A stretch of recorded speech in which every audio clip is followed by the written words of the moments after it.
Since the September 11 terrorist attacks, there's been a rising fear that the United States could be the target of a biological or chemical assault.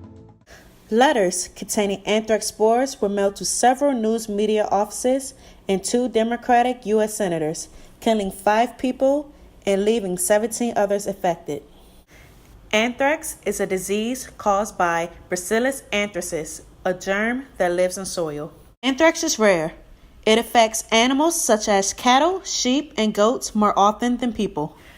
People can get anthrax from contact with affected animals, wool, meat, or hides. It causes 3 forms of disease in people: cutaneous, which affects the skin, inhalation, which affects the lungs, and gastrointestinal, which affects the digestive system. Antibiotics often cure anthrax if it is diagnosed early, but many people don't know they have anthrax until it's too late to treat. Who was involved? The presumed terrorists and friendly personnel. Of the friendly personnel that was involved in the anthrax attacks, 22 were infected, 17 were just infected, and 5 died from the infections. Robert Stevens, 2 Brentwood Mail Facility individuals that worked in Washington, D.C., Thomas Morris Jr., and Joseph Kersine, all died from inhalation of the anthrax virus.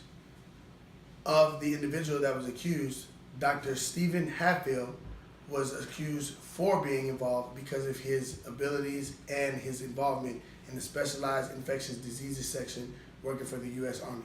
It was later found out that he was not an individual that had anything to do with the virus, and later sued the United States government for $5.8 million. After further investigation, Dr. Bruce Ivins was considered to be the main suspect in the anthrax attacks.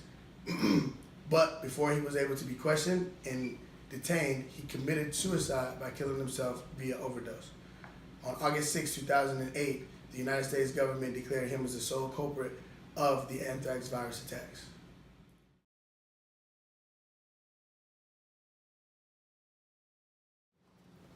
All right, what went right? For the terrorists, they were able to kill 5 individuals and infect 17. They tied up numerous DOJ personnel, approximately 25 to 30, for a number of years, and also required them to spend a lot of money. It caused fear and panic in the public. It was considered one of the worst biological attacks in U.S. history, and they're never really able to catch the individual who did it. The one person highly suspected, Bruce Ivins, was suspected, but he committed suicide before he could be charged. For friendly personnel, they were able to identify the anthrax quickly. They developed new scientific methods during the process, which is still used today. Able to use the investigative intelligence and forensic information all together in this investigation. They were able to determine the origin of the anthrax, and the lessons learned have improved the DOJ's investigative process when dealing with biological and hazardous material.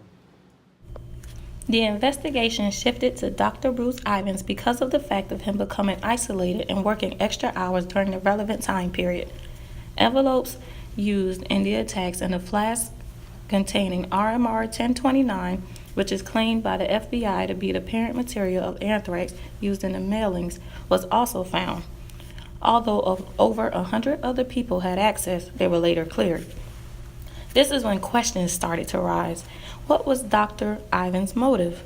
The investigating journalists said that they were fishing because no one could answer questions like, was the tape used to seal the envelopes recovered from his home? It was stated in the affidavit, people of this sort often keep souvenirs. Did you find any? Were any evidence found that clearly linked Dr. Ivins to the case found? It could not be proven how the liquid substance in the flask formed into this weaponized form that was sent out in the envelopes. The machine that Dr. Ivins had access to was used to dry pathogens, cannot do that.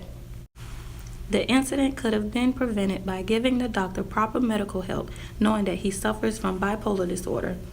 It could have been also mitigated by having better access control and better supervision over the control of those type of substances.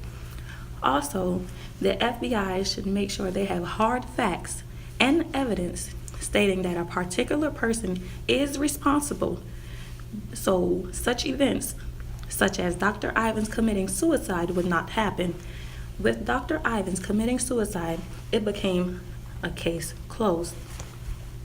But do we really know who sent out those anthrax envelopes?